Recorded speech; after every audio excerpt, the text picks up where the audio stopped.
What's up, everyone? It's your girl, Ink, the music guru for the Culture Couture podcast, here reporting for duty. Today's episode is going to be about the prophet that is Kendrick Lamar. We're going to get into what his Grammy sweep means for the West Coast, how he's the only one that could have defeated Drake, Kendrick being in his Beyoncé era, and his powerful Super Bowl halftime performance that drew in more viewers than Michael Jackson. So let's get into it. So Kendrick performed the Super Bowl, and honestly, it's still the talk of the town. His set not only showcased how advanced he is as an artist, but it really reignited a lot of discussions about his ongoing feud with Drake. Now, I'm gonna keep it a bean. I don't consider it an ongoing feud. I consider it an obliteration, but people like to make it seem like there's comparison between the two, that the two could even be compared lyrically or artistically, and they honestly can't. But just for the sake of the battle, for the sake of sport, for the sake of sparring, we'll say it's an ongoing feud. Kendrick had a very black ass performance. His set list was a blend of a lot of fan favorites, but there were a lot of strategic choices. Like Samuel L. Jackson appeared as Uncle Sam. And that's the nail on the head. That's the most obvious commentary that could be made about Samuel L. Jackson, civil rights activist. He's done sit-ins and held political representatives hostage. So to have Samuel L. Jackson, one of the blackest characters in every film he's in, to have Samuel L. Jackson playing Uncle Sam, strategic choice. Kendrick kicked off his performance with whacked out murals. He performed a little bit of Humble and of course DNA with the Beyoncé level. We're gonna get into the comparisons between Kendrick Lamar and Beyoncé later on, but more viewers at this halftime show than Michael Jackson. Michael Jackson brought in 133 million viewers. Kendrick brought in 133.5 million viewers. 500,000 more viewers than Michael Jackson. And with that, let's move on to the next fact, okay? And granted, that video was more so talking about J. Cole and how you can't say that Kendrick is not relevant when people be talking about missing money trees and wanting to hear it on a random Thursday afternoon, right? Kendrick is very much relevant, has high replay value, and is in high demand. So whatever J. Cole was talking about, to the point that he had to apologize, is irrelevant. It's not a bar unless it's a fact. That Kendrick has prophesized his entire career. It's not a bar unless it's a fact. And Kendrick has made everything that he has said since 2009 an absolute fact. Even down to the love song that he created for Beyoncé. He basically spoke their friendship into fruition. The boy is a prophet, okay? Kendrick has dominated in every single area that he has entered when it comes to this hip hop game. And that is shown by him sweeping the Grammys, 5 categories, and he won them all. Best rap performance, best rap song, song of the year, record of the year, and best rap music video. Okay, at the end of the day, I don't know what y'all thought, but I need apologies expeditiously. Let's get into what it means to be the Beyoncé of rap, okay? Because I said it earlier, Kendrick is in his Beyoncé era, and I need to explain, I think, what that means. I have told y'all multiple times in multiple viral videos that Beyoncé is the greatest rapper alive. Beyoncé, being one of the greatest artists of all time, means there's a category that she kind of feels that she gives other artists to aspire to, and they aren't always able to do it. But Kendrick is one of those artists that's able to do it. And so those categories for me is lyricism, and not just their own song writing. It's your ability to write with a team, okay?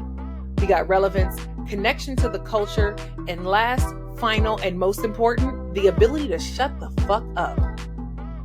Does your favorite artist know how to shut the fuck up? Likely not. But you know who does know how to shut the fuck up? Beyoncé and Kendrick Lamar. Boom. So let's get into it. Kendrick is the greatest rapper of all time. Very much like Beyoncé.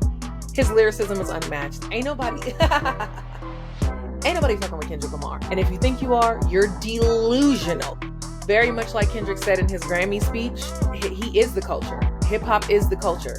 And he's done his part to make his mark as being a part of the culture and a part of what influences the culture in more ways than one. And last but not least, we don't hear shit from Kendrick unless you pay for it. Just like Beyoncé. Beyoncé, when she interviews us, I want you to go to your most recent Beyoncé interview, and I want you to see how long it takes you to find a comment that says, she's talking to us.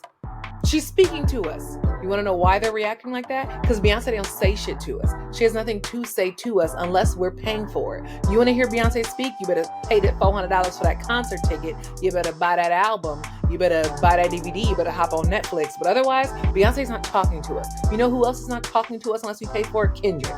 And if you do see Kendrick on social media, he doing push-ups somewhere in the middle of Compton or in the jungles or some shit. Kendrick doesn't have shit to say to us. And you know what? We earned that. We earned him not saying anything to us, because the artists that do talk a lot, apparently they get dog walked at the Grammys. Kendrick doesn't try to be relatable, but because he's so widely accepted, that's what makes him relatable. Kendrick isn't going out of his way to make music that he thinks you're gonna like. Kendrick is making music where he's saying, this is where I am, this is where I existed, this is where I exist, and this is where I will exist in the future. And other people are going, yeah, same, or not same, but I appreciate the authenticity. Kendrick also has an incredible connection to the culture, which I talked a lot already about his ability to personify the experiences of people from LA through his music, right? But another part of rap and hip hop in itself is, can you make people feel what you went through? And I think Good Kid, Mad City, I like to reference it a lot because it was his first official album. Good Kid, Mad City does a lot to personify his experiences of someone who grew up in Compton, but also the pain of someone who has to break through the mold of what people want you to do. And you can also hear how painful that breaking through the mold is on To Pimp a Butterfly. Like when Dr. Dre says, easy part is getting it, the hard part is keeping it, motherfucker. And then he goes into, what you want, you a house, you a car, 40 acres and a mule, a piano, a guitar. That whole battle between it is painful and difficult to keep being a person of integrity while making money. And so Kendrick has done a really good job of remaining relevant to the culture by not overly exploiting the experience. Kendrick has continued to grow with every album, similar to Beyonce. Let's go back to it. Dangerously in Love is a young girl's heart, fully bloody on paper. Dangerously in Love, even the song itself, written by a very, very, very young and in love Beyonce. That whole first album is so frantic. Not that it feels panicked, but frantic in that Beyonce had to have that album do well. Beyonce had to eat. Like on that album, it had to be something that was going to pop. Otherwise, what is the alternative for someone as incredible as Beyonce? Let's really think about it. If Dangerously in Love was not successful, can we imagine an unsuccessful Beyonce? We can't, because it's not possible. In no universe is Beyonce not successful in music. However, coming from Dangerously in Love and going into her second album, like, you can hear her needing to be an artist of integrity, which means she needed to play with more sounds. She needed to play with more production opportunities. She needed to collaborate with different songwriters. She needed to get uncomfortable in the music while remaining a person of integrity. Good Kid, Mad City and To Pimp a Butterfly do not sound the same whatsoever. And neither do Dangerously in Love and B-Day. When we think of Kendrick being in his Beyonce era, he is almost identically following the mold of an artist who is not microwaving the culture, is not exploiting the experiences of the culture, and is remaining relevant to what we appreciate as fans of the music. I think that Beyonce and Kendrick have had a mentor-mentee relationship in the background. I can't assess the relevance or the truth in that, but the way the two of them have kind of been on the same wave for like the last 10 years since To Pimp a Butterfly, they've kind of been on the same wave in this very black ass music that is very necessary, but also very authentic. And no one else is coming like either of them. I find value in Beyonce and Kendrick dropping these black ass songs and black ass albums. I appreciate. I think there's a mutual respect there from Beyonce for an artist to be authentically black. Kendrick has had an incredible year, February to February, just all around great year. And he's going to have a great remainder of this year going on tour with SZA.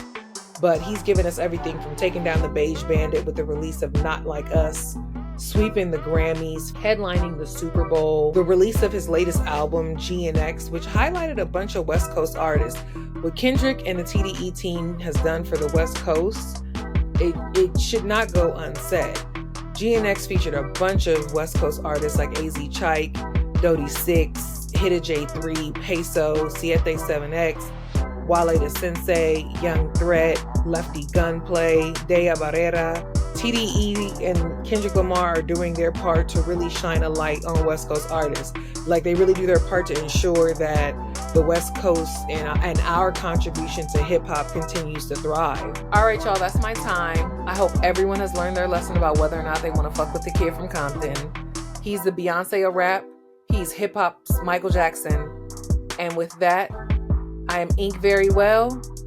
Not because I just ink well, but because I ink very well. Y'all be blessed.